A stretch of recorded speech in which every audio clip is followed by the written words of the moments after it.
What's good, everybody? Hello. Joey J. Ping here, checking in live, respectmyregion.com. We're here on another episode of the Respect My Region podcast. Today, we've got a very special guest, Amanda Woodward, Director of Retail Operations of Green Gold Group in Massachusetts. She's checking in with us all the way from the East Coast. I'm in LA, everybody, back from Costa Rica. It's been a nice week or so off of not doing any podcasts and stuff. But today, we've got a very special show. We're going to learn about Massachusetts. You guys have three or four locations now, Amanda? What do we just land on? What are you We all have at? 3 locations. 3 locations across Mass, variety of products. We just had a couple holidays. It's going to be a good show today. So, Amanda, pleasure to have you here. Thank you for joining. Where are you in Mass right now? Are you somewhere else? Where are you at in the world today? I am in Massachusetts right now. I'm actually lucky enough to be on Cape Cod right now. Oh, there we go. Weekend, so I was able to come down a little bit early and get some of this nice weather we're having. So Hell yeah. I love that. I love that for you is as we get deeper into the summer. We were chatting offline. You were filling me in on some of the cities you guys have retail locations in, Amanda. I was talking about, a little bit my experience there in Mass has been phenomenal. I've been very impressed. I've been very impressed by Tower 3. There's a lot of good retailers all over the state. And one of my favorite things about Mass that you guys have there is like the culture in these small towns, the community of cannabis in these small towns. yeah. Amanda, as the director of retail ops, what is your favorite thing about rocking with the Green Gold Group and operating in 3 cities? What's the thing that gets you excited? What keeps you coming back, and leading this team of retail operations? I really love, I think I'm one of the freaks of the world where I love customer service. I really love getting into a new town and learning the customer bases because it is different everywhere you go. And I look at it as almost a puzzle where you go in and, figure out what is important to the people of that area. And I just love seeing the positive reactions. We've been really lucky to have be really welcomed in every space we've been in and to be received really well. And so I just love to capitalize on that and keep, giving back that customer experience. That to me is super rewarding. Customer service can sometimes be a pretty lifeless or soulless situation. It depends on the brand, the environment, the culture of the company, right, Amanda? If you were to describe the culture of Green Gold Group and what you guys represent there in the Massachusetts community, what are some of the words that come to mind for you? I think welcoming is what we always try. People from all walks of life. We just want to create a safe place that helps to destigmatize, cannabis. There's still that in the world, and it always shocks me when I see little, hints of that everywhere. But I love being a part of that process, and I think just. Could you envision a world where Massachusetts didn't have legal cannabis? For example, Texas legalizing hemp and THC and a little bit of a medical program, and now it's up to one person, their governor there, right, to potentially roll it back or not. Could you imagine a world where Massachusetts doesn't have legal cannabis? Because to me, it's like now that rec has been around for a few years, I feel like Massachusetts and cannabis, the culture is intertwined. Like you go to a Red Sox game, you're going to smell weed outside in the streets. There's dispensaries around the whole thing. Absolutely. I mean, it's for those of us who are in the industry and for those of us who are consumers, it's really hard to wrap your head around sort of that, what I just touched on, the negative stigma that cannabis still holds, especially in that part of the world, right? There's so much positive that comes out of it, aside from the obvious, medicinal benefits that we see. It's the community around it, giving back to the industry or the communities that we're in. Massachusetts, I can't speak to other states, but Massachusetts specifically has really strong host community agreements that require everyone to give back, and it's amazing. I think that's a really huge what a unique requirement, or I don't even know what else, but what a unique thing to incorporate into an industry that is new for a city. How cool is that? Right? It is. It really is. There's so much, and again, back to not to keep going back to the stigma around it, but people think it's just this, underground sort of, drug operation, a front for an underground drug operation. It's like this is the most legitimate, professional, just community focused industry that out there. I think At least really. right now, it's very much forward thinking. I would say a lot of what we do is public facing in cannabis now because we want people to see it. We're going out of our way to normalize it. What are some things that you guys do, Amanda? There between your three locations, three different cities, three different communities. What are some things that you guys do to connect with real people, to really build relationships, and how do you guys give back in those three communities? Yeah, we do a lot. We've done so much over the years. I've been with this company for 6 years, one of the first 8 people hired. So I've seen and been a part of a lot of that. I mean, outside of, the host community channels, there are local retirement homes that we partner with to get more affordable and more convenient medical cards too. We partner with local animal shelters, food drives. Every Christmas, we work with this nonprofit organization and get children in foster homes Christmas gifts. That's one of my favorite things that we've been able to do. I love that. Um, just really anything. We're here. We want to be good neighbors. We want to make a positive impact in any way that we can. Okay, let's talk a little bit about your background, right? Because I mentioned how customer service can be a little soulless, can be a little thankless, lifeless sometimes because people don't know how to Mhm. bring experience into life. They don't know how to build community. They don't know how to be authentic, right? For you, where Mhm. did you develop this experience from? What were you doing before cannabis? How did you get into cannabis? What's a little bit of your journey like, if you could summarize that for us? Yeah, so I've basically been in customer service or customer facing roles my whole working career. I'm somewhat young. I'm 29 this month. So, Somewhat young. Come started on, off. dude. It doesn't always feel that. That's because cannabis. They say Very soon, cannabis but years are like dog years, right? But so it's for yeah, everyone right. where it's Like that. seven on this of the stress scale. Yes, exactly. Yeah, I'll stick with that. But yeah, I started out um, working in a diner. I was 14 years old, under the table, and then got into like mall work, which again, most people are like, ugh, but I like people. I Yeah. like people. I've never really met a situation or a person that I haven't been able to turn it into something Mhm. positive. And I think when you put it in that mindset, it's easy. It's really easy, honestly. Love that. Sorry, everybody. I don't know what's going on with my camera. I just decided to shut it. The you know, I've done a little bit of customer service work, but I just gave the example to somebody the other day. I've never been a true bartender. I've been a bud tender, and now I'm helping out at the lounge here in Los Angeles, one of the new legal ones. And it's really enjoyable to have one-on-one conversations and to have people thank you for their help. And I know when you guys have multiple Yes. locations of stores, you got teams of bud tenders. With you as the director of retail ops, what was it like for you building out these teams or working with the leaders of your guys' business to build out these teams? What kind of people did you want to hire? Who do you guys look for at Green Gold Group? What's the Green Gold standard for a person?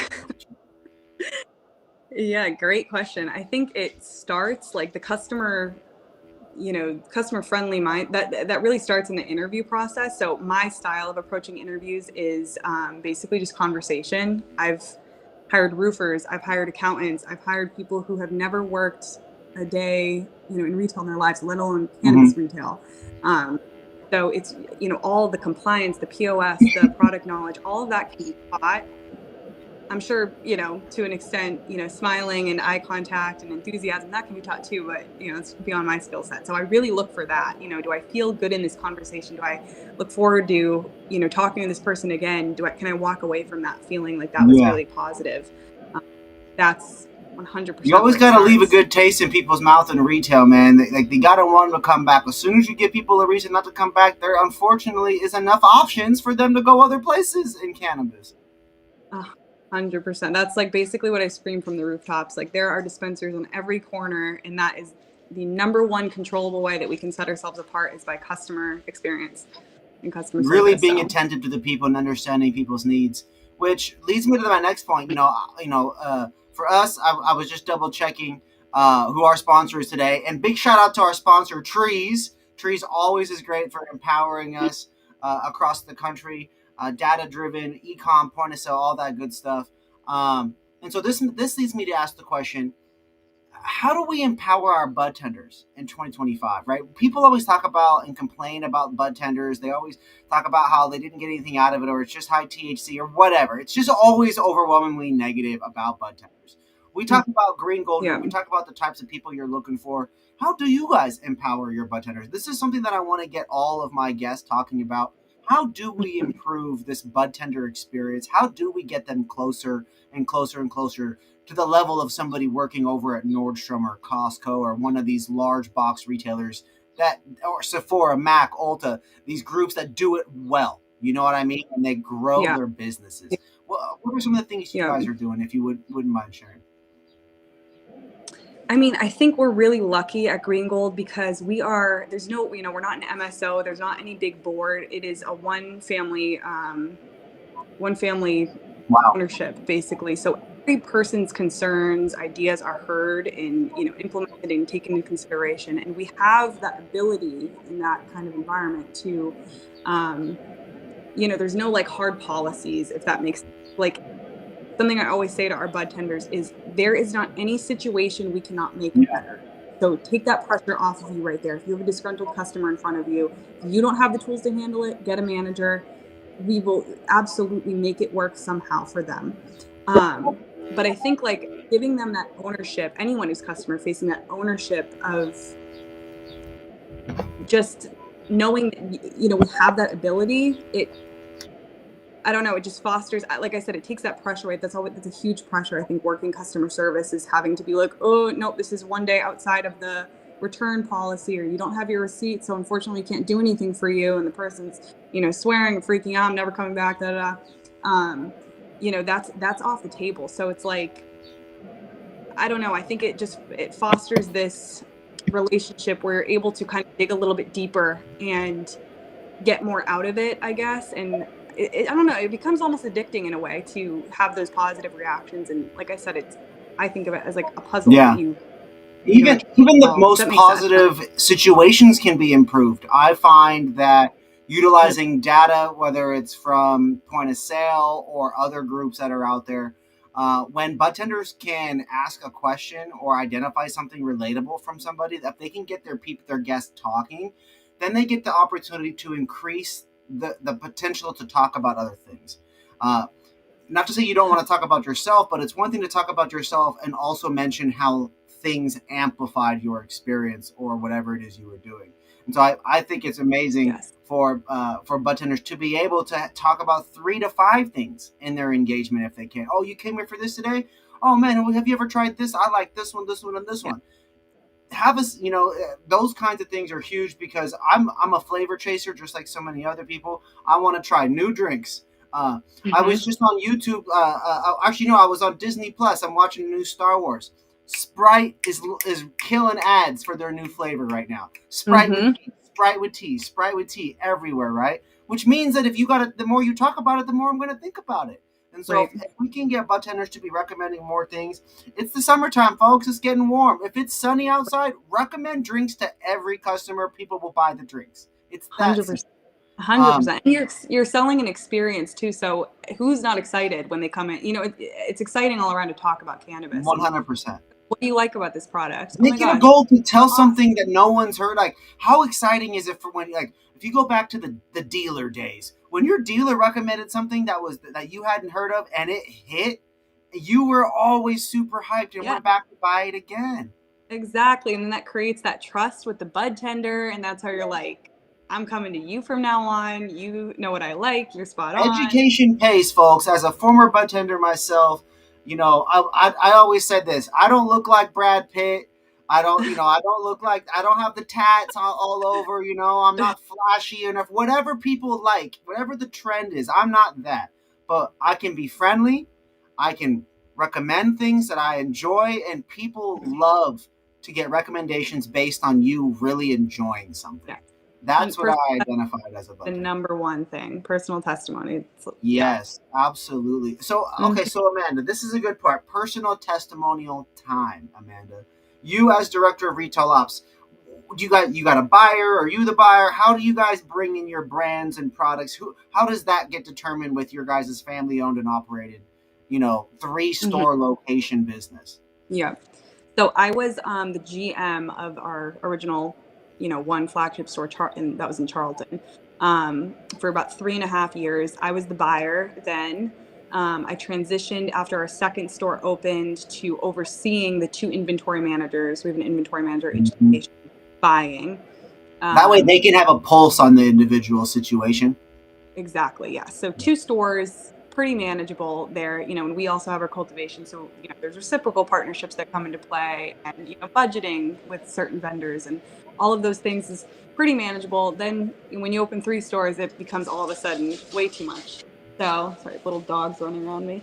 So we did, if you hear a snoring behind me, there's a French bulldog. So, That's um, funny. so yeah, it was just the end of last year before our third store opened.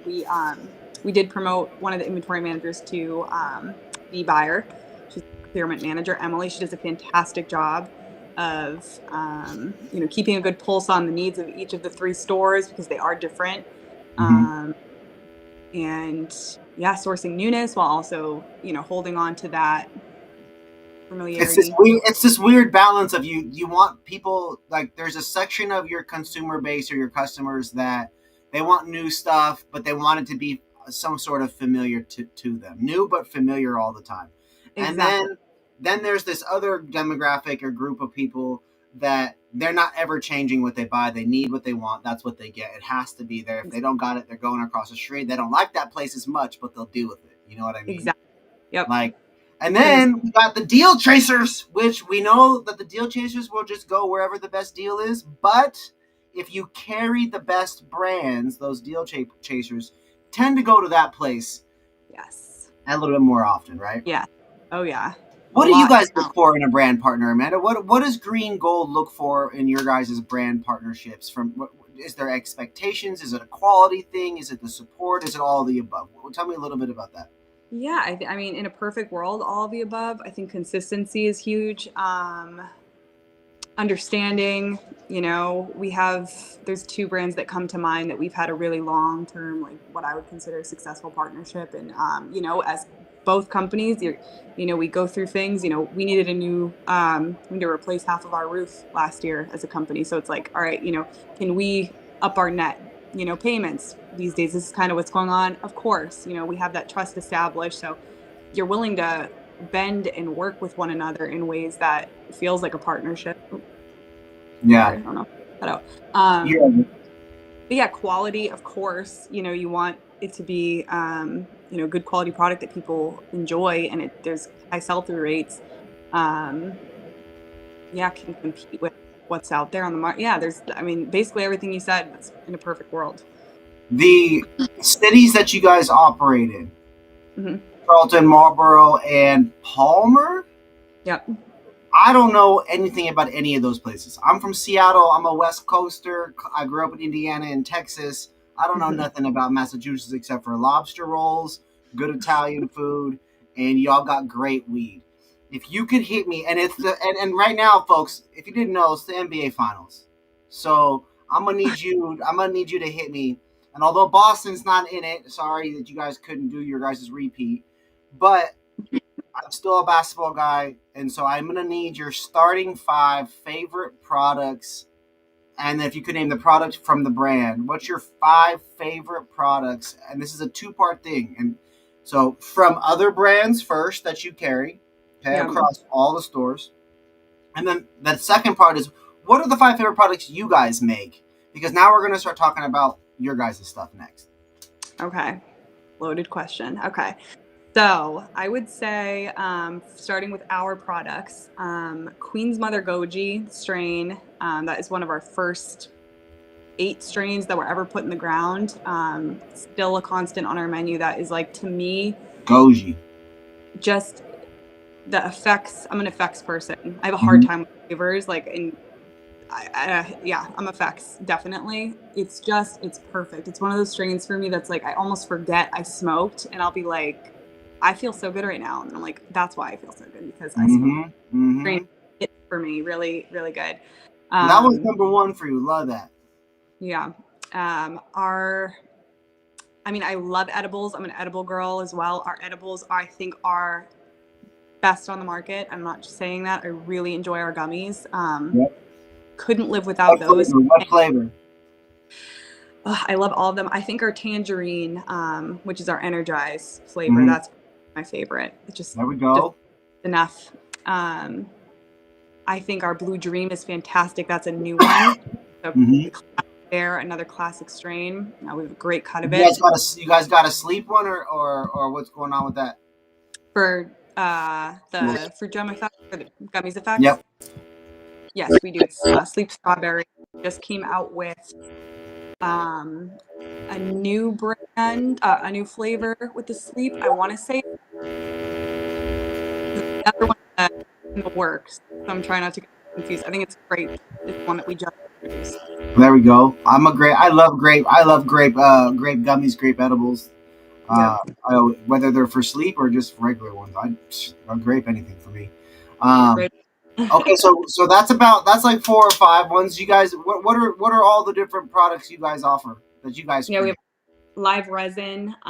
We have live resin vapes. That would have been my next.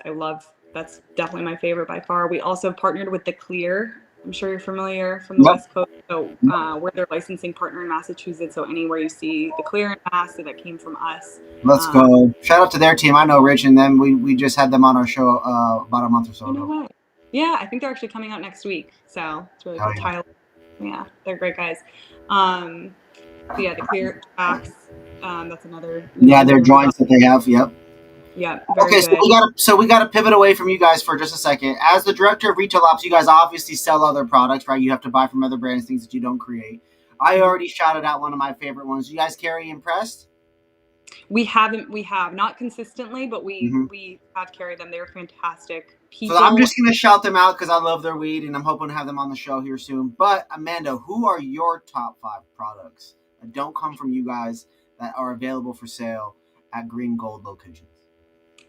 So again, not always consistently, but Tower 3, you hit it on the head. They are definitely doing it right. They're a top brand out here. Anytime I see that, I make sure to pick it up.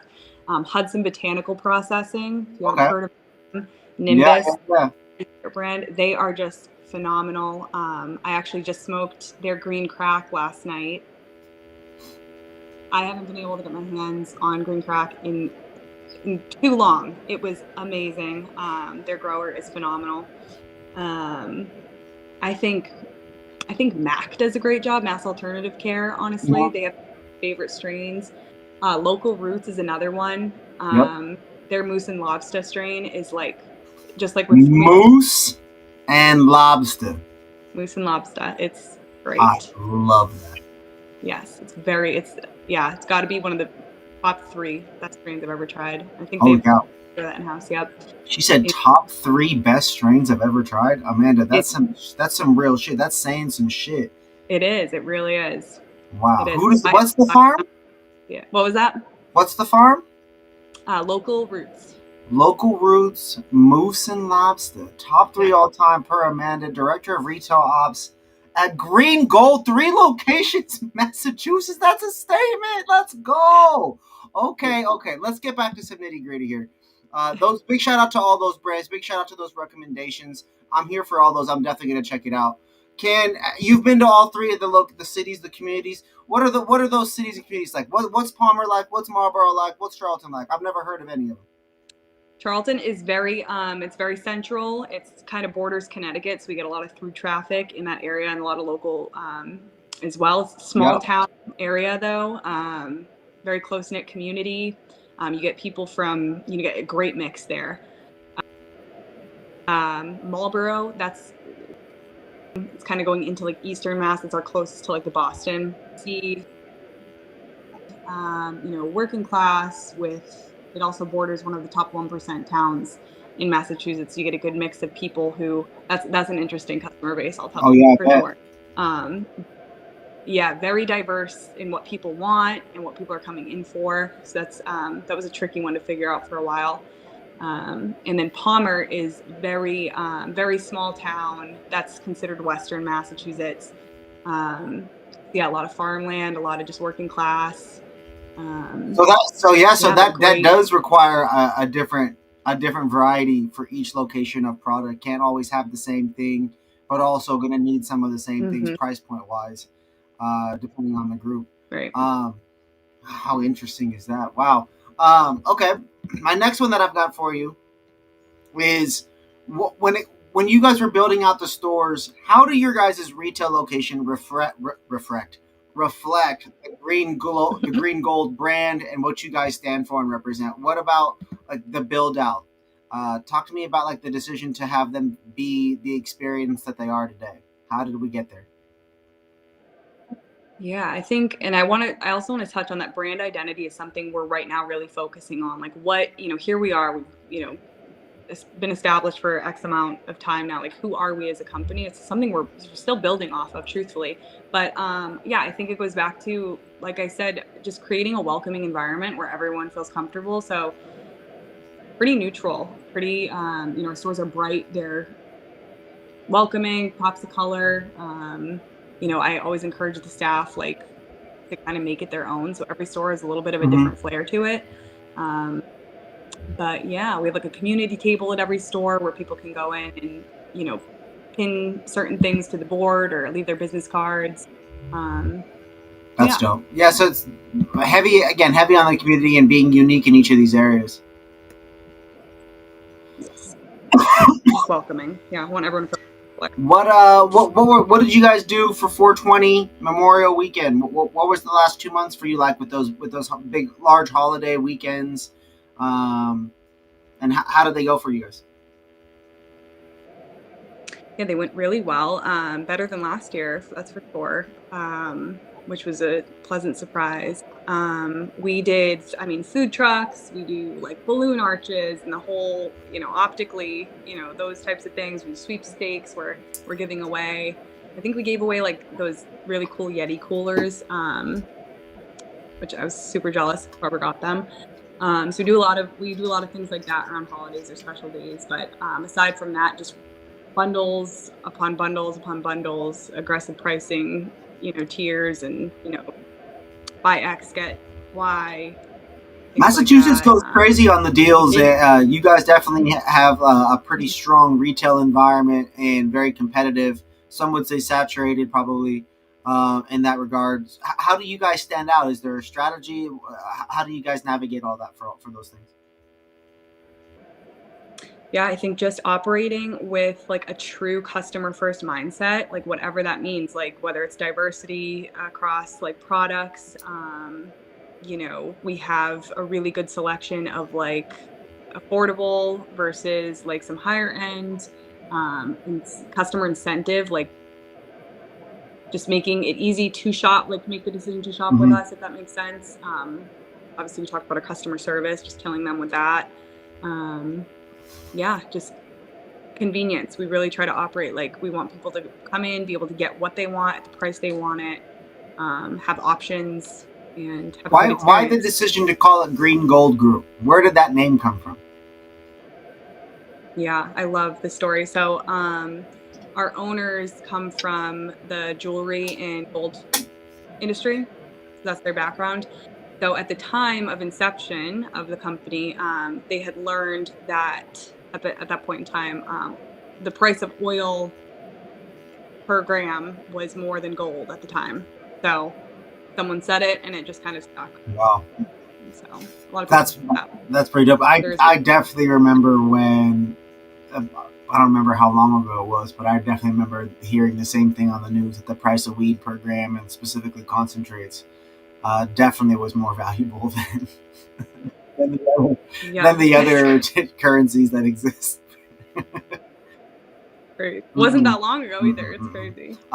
In terms of products and retail locations, Amanda, what do you guys have going on here over the next few months? We've got 710 coming up.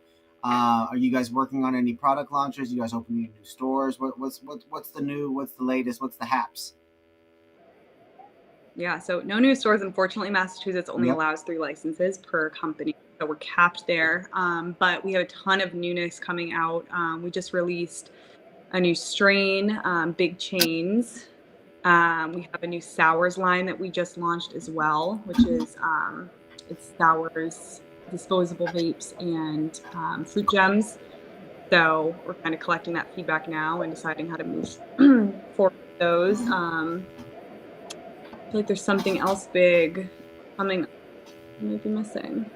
But yeah, just we're planning the celebration of 710 now. So more food trucks, more balloons, more more Come on, sweepstakes, people. all It's that. hey, no matter how you choose to celebrate those holidays, just go buy weed and celebrate it. You know what I mean? Drink it, Right. smoke it, eat it, sleep 100%. on it, put it on your Mm-hmm. skin, put it under your tongue, do all of it. Everybody, it's a holiday. Celebrate it. That day, that night, we need more people to celebrate 710, man, and become aware of it. It's just oil spelled backwards, y'all. It's simple as that. Uh, y'all got to tap Oh yeah. in, get involved with that. Um, I'm for. I think that story is dope about them being jewelers and hearing that. That going back to that, that stuff is dope. Um, It is. I have this memory very early on. Like I said, I was one of the first 8 people where it was our first harvest, and they brought the owner in, who's he's owner operator, who's very present. But we opened up this barrel of cannabis, and he just looked at it and looked up, and he said, "It's green gold," and it's like this memory burned in damn, my that's like yeah, that's very cool. cool. That's cool. Um, with you guys in the products and whatnot, and this new sours line coming out, you know how many people could how many you guys sell those to a lot of other stores? You guys sell a lot of your products to other stores? Is that a big focus of the business for you guys, or is it mainly through your locations?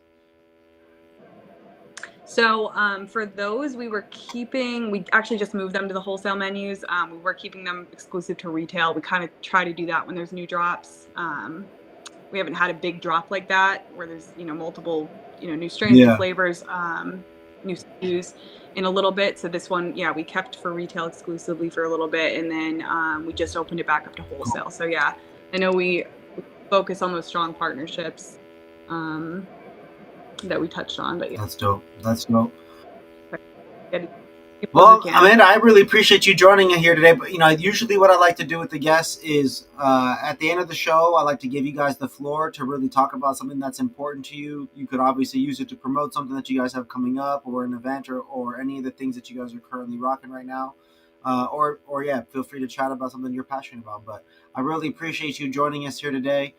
For everybody watching, this episode here is about Massachusetts cannabis. We've talked community, culture, communities in different cities, Marlborough, Palmer, Charlton. Like these are, these are unique in their own ways, and each area has different products available.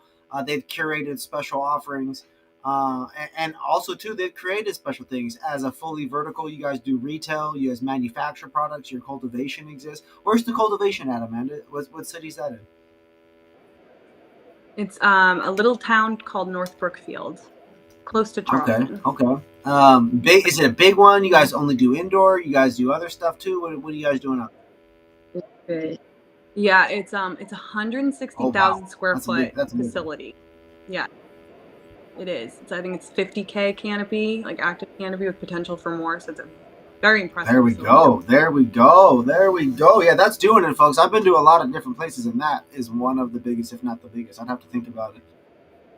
If you're ever in the area, please I'll come definitely come reach take a back out tour. when we're back out there again because that's yeah, that sounds insane. Yeah, really appreciate you joining, Amanda. The floor is yours. I really appreciate your time. Yeah, you're putting me on the spot. I think just yeah, I'm super happy to, be able to do these things. I super passionate about this industry and obviously the company having been here 6 years, it's been super positive for me and I just look forward to continuing to see where this market goes and the newness coming out. Anyone in the Massachusetts area, in the tri-state area, come check out Green Gold Group. We'd love to have you. Pull And up on yeah, him and try some of that green gold that they was talking about. Come on, let's go. And again, thank you, Amanda, for your time. Really appreciate it. For those of you guys watching, be sure to tap in, like, follow, subscribe. Definitely go check out greengold.group. You can put the www dot if you like, if you guys are old school and still do that. But yeah, greengold.group is the place to go. Place your pickup orders. They got all the goodies there, their own flower. I'm looking at it right now, man. I'm telling you guys, I'm looking at, they got the fire. I'm looking at some the one. I see a G13. I see some lemons. The Yeah, G30. you guys. I mean, banana smoothie infused pre rolls. You guys got all the bangers. And so, if you guys clearly, man, with these locations, be sure to pull up and support. Thank you again, Amanda, and also to everybody. Thank you to Trees. Big shout out to our sponsor for